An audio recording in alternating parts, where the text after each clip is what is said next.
પશ્ચિમના દેશોમાં અને ખાસ કરીને યુરોપમાં એક હેડોનિઝમ નામની એક વિચારસરણી છે. આ હેડોનિઝમ શું છે?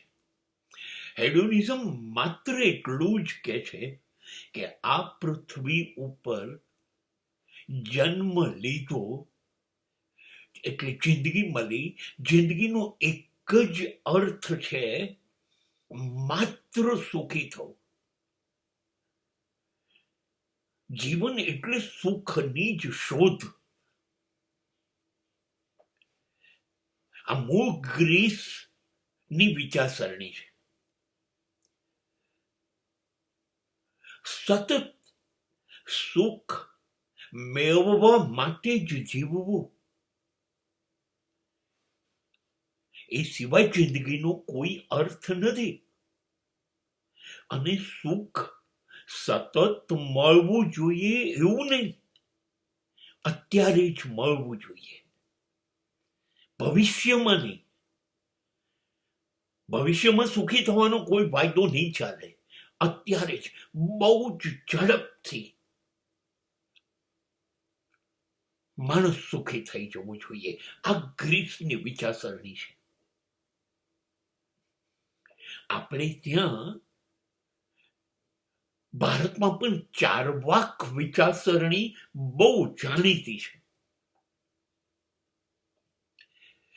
કોઈ ઈશ્વર છે નહીં, કશું જ પુણ્ય પાપ નથી, સ્વર્ગ અને નર્ક જેવું કશું જ નથી. આ એક જ જન્મ છે. કોઈ કર્મની સજા કે એવું કશું હોતું નથી. બીજો જન્મ થવાનો નથી.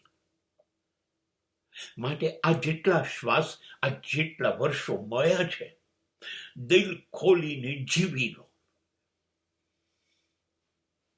કોનું શું થશે ના વિચારો. દુનિયાનું જે થવું હોય થાય.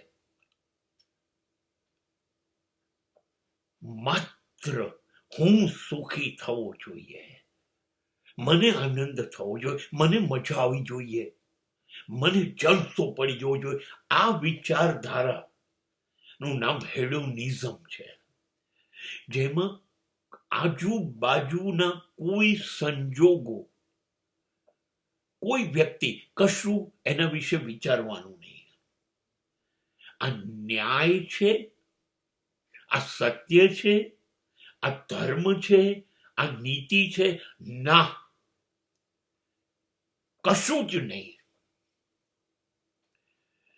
મને આ કરવાથી મજા આવશે, સુખ મળશે, કરવું, કેમ કે આ સિવાય જિંદગીનો કોઈ મતલબ નથી.